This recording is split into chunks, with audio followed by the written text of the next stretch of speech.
A resident of East Oakland, the 12-year-old boy never imagined that ordinary day would put him face to face with a choice that would change his life and touch the heart of one of the greatest sports idols.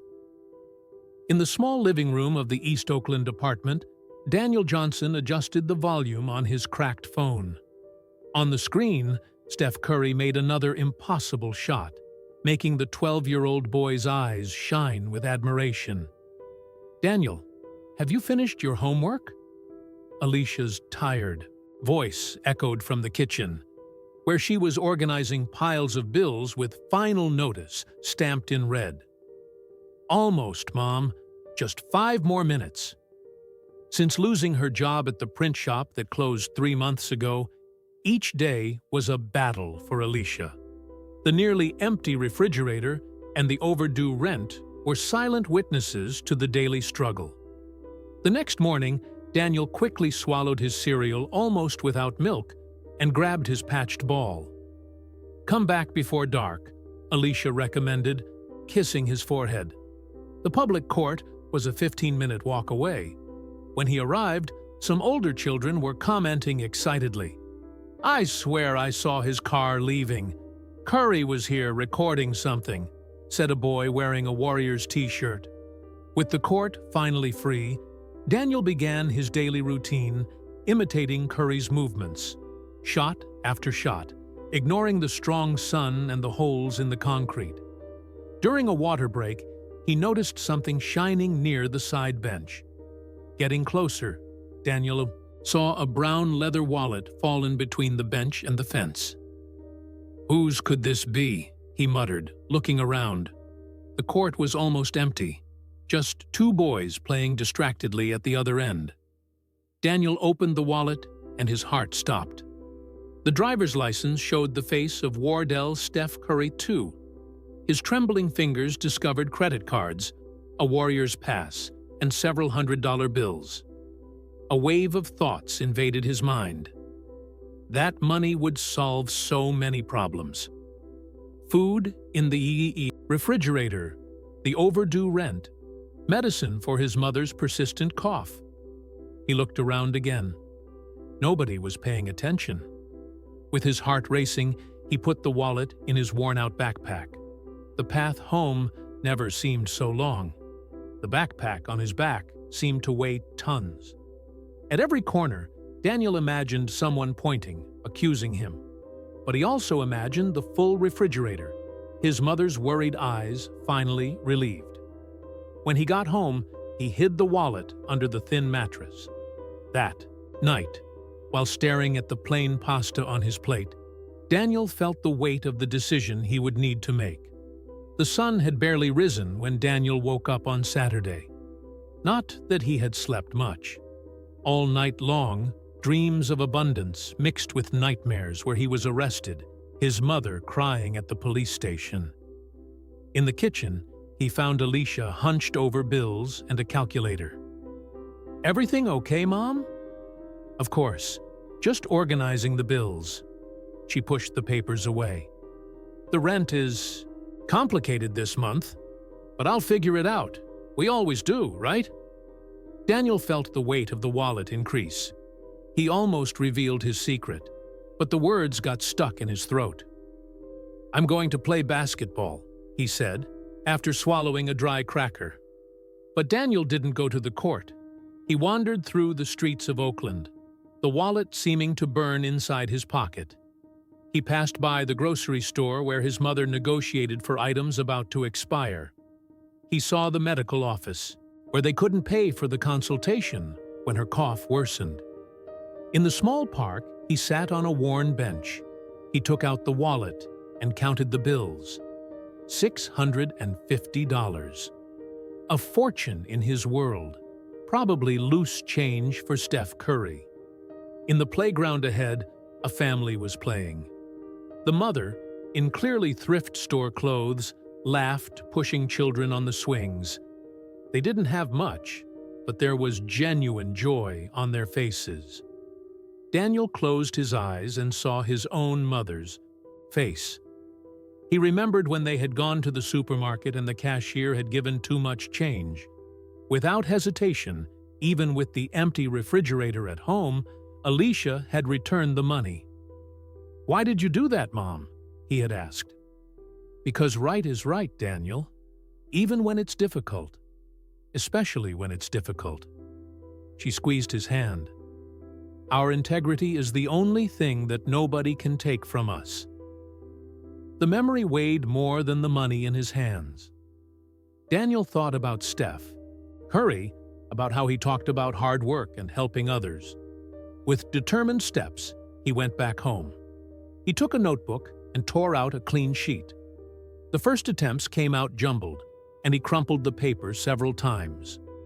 On the third attempt, he began to write a sincere letter to his idol. When finished, he carefully folded the paper and placed it inside the wallet, along with all the money, counted twice to make sure nothing was missing. On the school computer, he had already researched the address of the Warriors Training Center. He counted the coins he kept in a can, just enough for a one-way fare. On Sunday, while his mother was at church looking for job contacts, Daniel prepared for his mission. He carefully placed the wallet in his backpack with almost reverential care and went out the door. Bus number 18 wound through the streets of Oakland, each stop taking Daniel a little further from his neighborhood. Through the dirty glass, he watched the landscape change. Worn buildings giving way to well-maintained houses, elegant condominiums, and finally imposing commercial buildings. When he got off the bus, he was momentarily paralyzed in front of the modern Golden State Warriors training complex, glass and steel shining under the morning sun. A security guard looked up when Daniel approached the gate. "Can I help you?" he asked, his tone making his suspicion clear. "I need to deliver something to Steph Curry," Daniel said, his voice almost a whisper. The guard gave a short laugh. "Sure you do. If you want an autograph, you have to go to official games." "No, sir. I found his wallet yesterday. I need to return it." "Steph Curry's wallet? How convenient," replied the man, narrowing his eyes. "It's true, sir." Daniel opened his backpack zipper, showing a corner of the wallet. "Hey, Randy, any problem?" A new voice joined the conversation. A middle-aged man with a Warriors badge approached, identifying himself as Marcus Wilson from the Reader-Fils public relations team.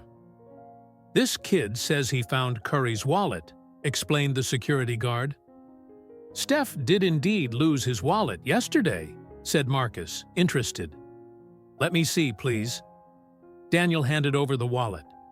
Marcus checked the contents and raised his eyebrows in surprise. "Well, you were telling the truth." He examined the boy more carefully, noting his worn-out sneakers. "The money, is it all here?" "Yes, sir," Daniel replied, eyes fixed on Marcus's. "And I also wrote a letter for him." Marcus found the folded paper. He didn't open it, but seemed touched by the gesture. "Wait here, please. I'll take this inside." Daniel nodded, watching Marcus pass through the gate and disappear. The minutes turned into almost an hour. His stomach growled, complaining about the non-existent breakfast. He thought about the long walk he would have ahead, without money for the bus back. Inside the complex, Steph Curry had just arrived when Marcus intercepted him. "Steph, your wallet," said Marcus, extending the item. "A boy brought it this morning." Curry's eyes lit up with relief. "Man, you have no idea. I was about to cancel all the cards. Was everything in there?" "All intact, including the money. And he left a letter for you." Curry opened the wallet and noticed the folded paper. As he unfolded the letter, his expression subtly changed. Steph's eyes traced the words written in imperfect handwriting. "Mr. Steph, my name is Daniel, and I am 12 years old. I found your wallet near the public court where we play ball. I really wanted to have kept the money, because my mom is unemployed, and we sometimes go to bed hungry. But my mom taught me that being honest is worth more than anything. You are my idol, not just because you play well, but because you always help people. I hope to be like you someday. Thank you for inspiring me. Daniel. As he finished reading, Steph turned slightly, disguising the movement of passing his hand over his eyes. "Is he still here?" he asked, his voice slightly hoarse. "Yes, waiting outside," confirmed Marcus. "Seems like he came from far away by bus." Steph took a deep breath. "Give me 5 minutes. I want to meet him personally." Outside, Daniel finally stood up, resigned. He had taken only a few steps when he heard Marcus's voice calling his name. "Daniel, wait!" Daniel turned and his heart stopped. Walking beside Marcus was Steph Curry in person. "You must be Daniel," said Steph, extending his hand.